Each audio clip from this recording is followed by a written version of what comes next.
Hey guys, it's Kim and I'm finally back from my hiatus. I've completely finished filming for my master's film, which was the last video if you've watched it, called Lioness. I've done all the filming. It was a stressful 4 weeks, but it is over and I'm back so I can finally make videos again. My project is due on August 7th and I've got another big fat essay to write with it, 4,000 words, I can't remember. So I will be pretty packed doing that, but at least I'll be inside and not running around. So I will get time to read some more comics and make some more videos. So in my absence, Comic-Con happened. First of all, we had the Superman vs. Batman Dawn of Justice official Comic-Con trailer come out, which everybody is just exploding over the internet about.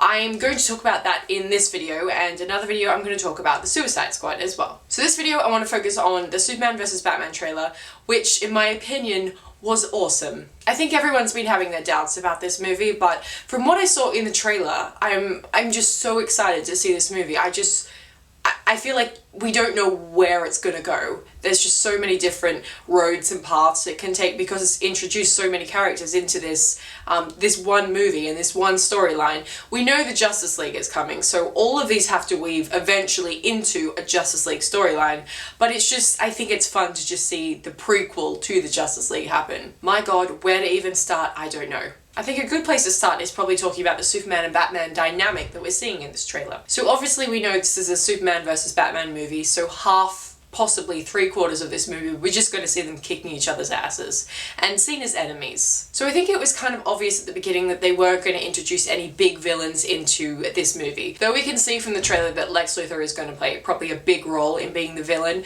we're not exactly seeing any abnormal, crazy supervillains come in at this stage. That's what a lot of people are saying, but if we look closely at what's happening in the trailer, we have Wonder Woman coming in, there's things exploding, there's buildings being crashed down, so from all the explosions and things happening towards the end of the trailer when Wonder Woman is introduced, we can either assume that Batman and Wonder Woman have teamed up against Superman, or we have to look at a bigger picture here. Though it would be obvious to just have Batman and Wonder Woman fighting Superman, and that would equal why there's so many explosions and buildings being killed?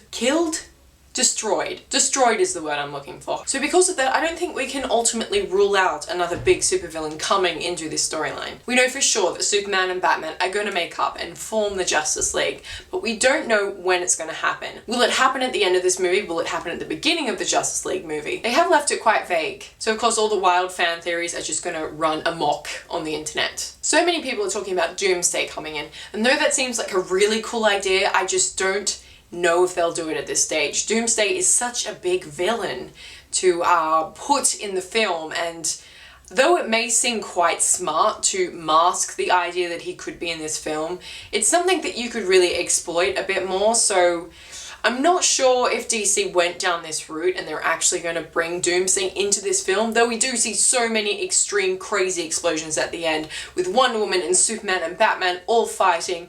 Though all of them together fighting would create a lot of carnage, I'm not sure that it's that much that we see in the trailer. So as we saw with Man of Steel, Superman and Zod fighting together, that was an extreme carnage. So we need to see, of course, some extreme superheroes fighting each other. So the only way that this sort of carnage could happen is probably with Wonder Woman and Superman fighting each other.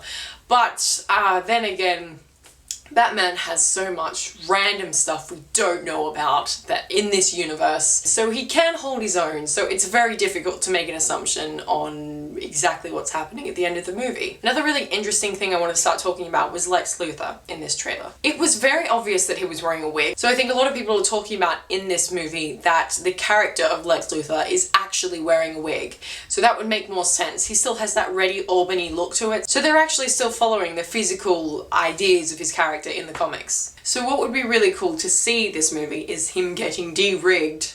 De-rigged? God, I've been spending too much time with cameras. De-wigged. De-wigged. Wig off his head. De-wigged. In this movie, so that we can finally see a fresh, complete, bald Lex. I think that would please a lot of people. Though it seems kind of obvious that we're not going to have any really big supervillains in this story, Lex Luthor is going to play a big role. We can already tell that. What I've always found interesting and why I really like Lex as a villain is the inferiority complex he has with Superman.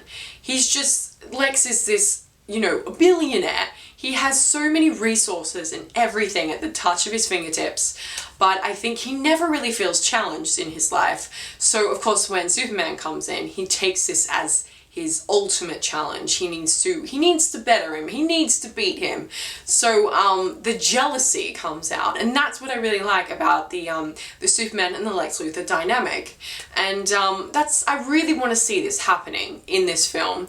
It's so obvious from the trailer that Lex is going to play both Batman and Superman and pit them against each other. Though I found the whole trailer really awesome, there was just one moment that was a little bit cringeworthy, and it was at the end, the Lex Luthor line of "the red capes are coming." I'm not sure if it's the way that he said it in the movie. I think the context of that line, if it was said better, it might have worked more in the trailer. It just sort of sounded like it was this random line from the movie that he was slightly joking with, so it was all like off key and like, "the red capes are coming," and it seemed kind of strange to put as a main focus point in the trailer. So that line to me was a little cringeworthy, and of course when I thought it was over, they had to repeat the line again. Why did you do that? It just sounded so horrible. Everything was perfect except for that one line repeated. Why did you do that? I don't know. Another one of my favorite parts in this trailer was the kryptonite. Oh my god, the kryptonite is back. Well, not back, it hasn't really been in this franchise yet, I don't think. But I just have this thing with kryptonite. Since, you know, watching all of Smallville, kryptonite's supposed to be so rare, and it's in every episode, and every man and his dog in Smallville owns a piece of kryptonite. It just seems a little strange. I always have this thing with kryptonite where I'm just like, oh my god, no, don't bring out the kryptonite. It's just such a used storyline, and I think that's ruined it for me because of Smallville. They haven't really gone into any physical weaknesses for Superman in this franchise, which makes it really interesting because in this film, we can tell from the iconography that they're doing, the text, everything about this film is that Superman is a god. That's what they're focusing on, so I think it's very important in this film that they bring out the kryptonite. As long as they whip it out in the perfect point in the movie, I think they will nail the whole kryptonite angle. And the idea that they haven't talked about or used kryptonite yet makes it seem more rare, which is really fantastic. Because literally the only people in the entire world that should be able to find kryptonite would be Superman, Batman, possibly Wonder Woman, and Lex Luthor, because he is just diligent as f***.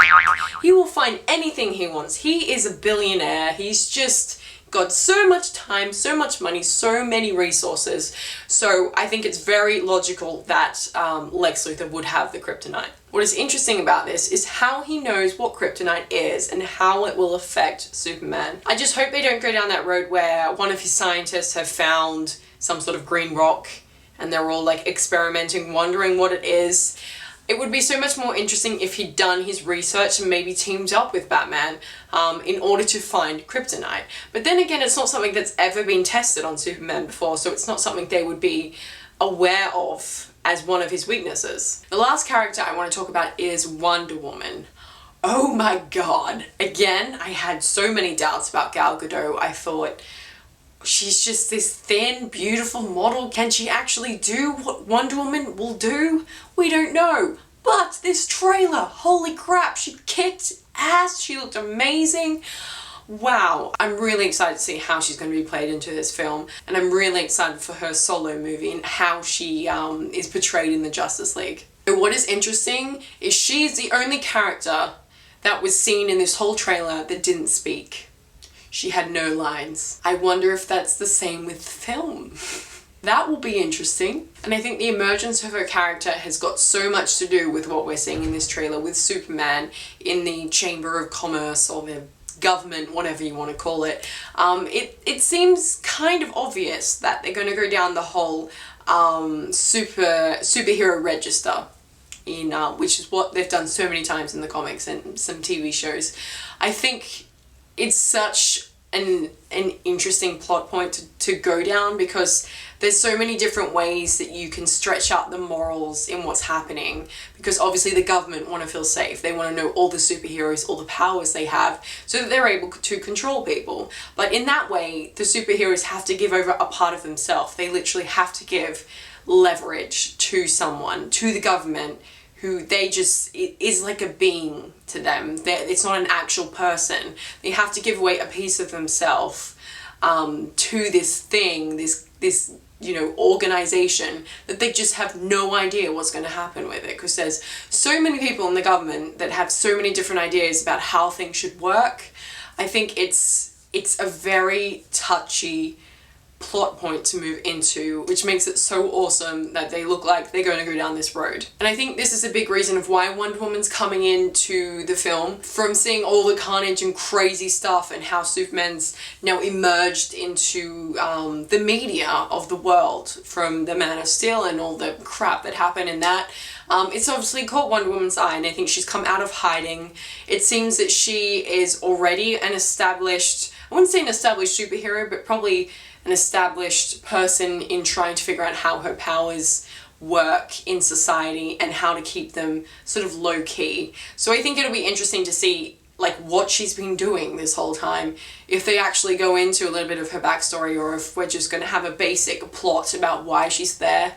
Either or, I think it'll all work, and it's going to lead, this is the big back door into the Justice League. The last thing I want to talk about before I wrap this up is the main change in the comics that Zack Snyder pointed out, because none of us really knew until he said it. Apparently, Metropolis and Gotham are right next to each other. Though that doesn't seem so far-fetched, I think I actually quite like it like that.